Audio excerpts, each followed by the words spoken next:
नमस्कार, आप देख रहे हैं आर्य न्यूज और मैं हूं आपके साथ पल्लवी सिंह। रुक करते हैं खबरों की ओर, जहां 5 राज्यों में होने वाले चुनाव को देखते हुए उम्मीदवारों के नाम पर चर्चा के लिए दिल्ली स्थित बीजेपी मुख्यालय में बीजेपी केंद्रीय चुनाव समिति की बैठक की गई।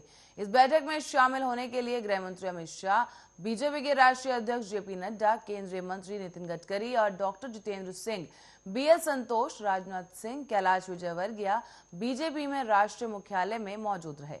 बता दें, पीएम मोदी भी इस बैठक के दौरान मुख्यालय में मौजूद रहे और साथ ही गौरतलब है कि 5 राज्यों यानी कि पश्चिम बंगाल, तमिलनाडु, केरल, असम और पुदुचेरी में अगले कुछ महीनों में विधानसभा चुनाव होने हैं। चुनाव आयोग इसके लिए कार्यक्रम की घोषणा कर चुका है और इसे देखते हुए केंद्रीय चुनाव समिति की बैठक आयोजित की गई। इस बैठक में पश्चिम बंगाल समेत 5 राज्यों में विधानसभा चुनाव के लिए उम्मीदवारों के नाम पर चर्चा की गई।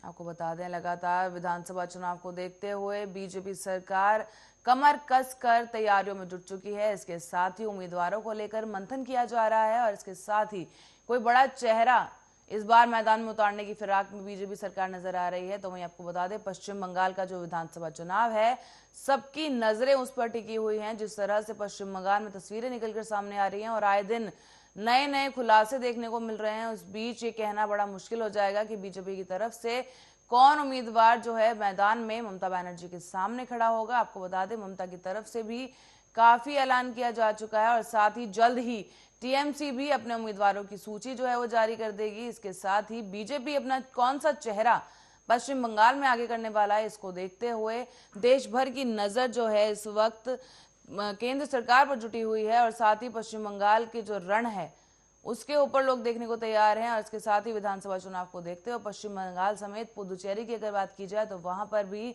इस वक्त मुख्यमंत्री के इस्तीफे के बाद जिस तरह से चुनाव की जो स्थिति खड़ी हुई है, उसके बाद बीजेपी की तरफ से काफी पुरजोर कोशिश की जा रही है सत्ता में आने की वहां पर, और हर वो मुमकिन कोशिश की जा रही है। बीजेपी की तरफ से लगातार बैठक की जा रही है जहां पर उम्मीदवारों के नाम पर चर्चा की जा रही है, मंथन किया जा रहा है, जहां पर सभी दिग्गज नेता बीजेपी के मौजूद रहे। बता दें एक बार फिर से कि बीजेपी मुख्यालय में ये बैठक की गई, जहां पीएम मोदी की अगुवाई में ये बैठक की गई, जहां पे बीजेपी पार्टी के राष्ट्रीय अध्यक्ष जेपी नड्डा मौजूद रहे। इसके साथ ही केंद्रीय मंत्री अमित शाह वो भी वहां मौजूद रहे और साथ ही बड़े दिग्गज बीजेपी पार्टी के सभी वहां पे शामिल रहे, जहां पर 5 राज्यों में होने वाले चुनाव को लेकर, विधानसभा चुनाव को लेकर कई अहम मुद्दों पर चर्चा की गई। साथ ही बताते चले, पश्चिम बंगाल, तमिलनाडु, केरल, असम और पुदुचेरी में अगले कुछ महीने में विधानसभा चुनाव होने हैं।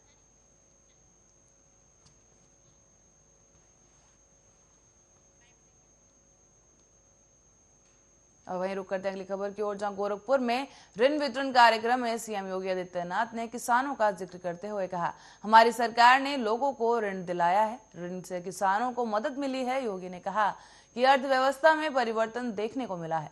तो वहीं योगी ने कहा कि सभी किसानों के प्रति उनकी आय भी बढ़ाई जाएगी। बता दें, गोरखपुर की तरफ से बड़ी खबर इस वक्त की आपको दिखा रहे हैं, जहां पे सीएम योगी ने कई बड़े ऐलान किए हैं और इसके साथ ही एक जनसभा को संबोधित किया है।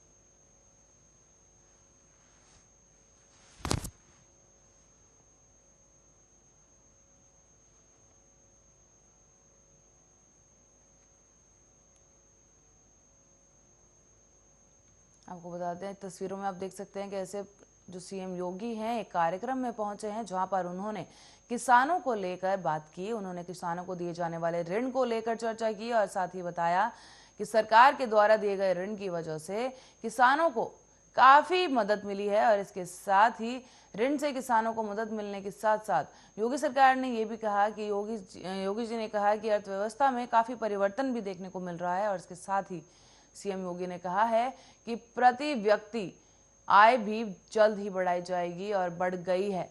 इसके आगे भी केंद्र सरकार की तरफ से भी कई योजनाएं लागू की जा रही हैं, कई योजनाएं प्रकरण में लाई जा रही हैं। और इसके साथ ही सीएम योगी ने यह भी कहा कि जिस तरह से किसानों के प्रति काम किया जा रहा है, जल्द ही उनकी आय भी बढ़ जाएगी, उनकी आय में बढ़ोतरी देखने को मिल सकती है। तो वहीं गोरखपुर से ये तस्वीरें सामने आई हैं, जहां सीएम योगी एक कार्यक्रम में पहुंचे थे, जहां पर उन्होंने किसानों के दिए जाने वाले ऋण के बारे में चर्चा की है और साथ ही ये भी बताया कि किस तरह से किसानों को ऋण देने की वजह से आय में भी बढ़ोतरी हुई है। प्रति व्यक्ति आय की अगर बात की जाए तो उसमें बढ़ोतरी देखी गई है।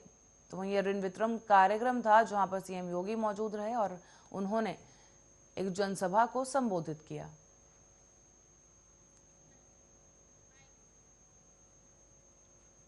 और वहीं प्रयागराज में एसटीएफ ने एनकाउंटर में 2 शार्प शूटर्स को मार गिराया है। दोनों ही करीब 8 साल पहले बाहुबली मुख्तार अंसारी की गैंग के लिए काम करते थे।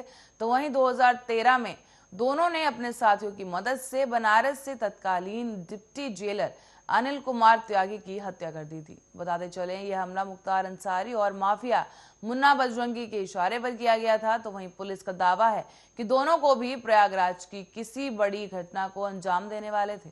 साथ ही दोनों बदमाशों पर 50,000 रुपए का इनाम भी घोषित किया गया था। तो वहीं इसके बावजूद अब जो है इन दोनों शार्प शूटर्स को पुलिस ने ढेर कर दिया है। बता दें, पुलिस ने लगातार इनकी चेकिंग चल रही थी, इनकी तलाशी की जा रही थी, लेकिन इसके बावजूद पुलिस को कोई सफलता नहीं मिल पा रही थी। लेकिन मुखबिर की सूचना पर पुलिस ने छापेमारी की, जहां उन्होंने इन दोनों बदमाशों को मार गिराया है। बता दें कि एनकाउंटर में दोनों शार्प शूटर्स को ढेर कर दिया गया है। तो वहीं दोनों करीब 8 साल पहले बाहुबली मुख्तार अंसारी की गैंग के लिए काम करते थे और वहीं 2013 में दोनों अपने साथियों की मदद से बनारस के तत्कालीन डिप्टी जेलर अनिल कुमार त्यागी की हत्या कर दी थी। इसके साथ ही ये मामला मुख्तार अंसारी और माफिया मुन्ना बजरंगी के इशारे पर किया गया था, जिसकी हमें जानकारी मिली है। तो वहीं पुलिस का यह भी दावा है कि दोनों प्रयागराज में किसी बड़ी घटना को अंजाम देने के लिए पहुंचे थे और दोनों के सर पर 50,000 का इनाम रखा हुआ था।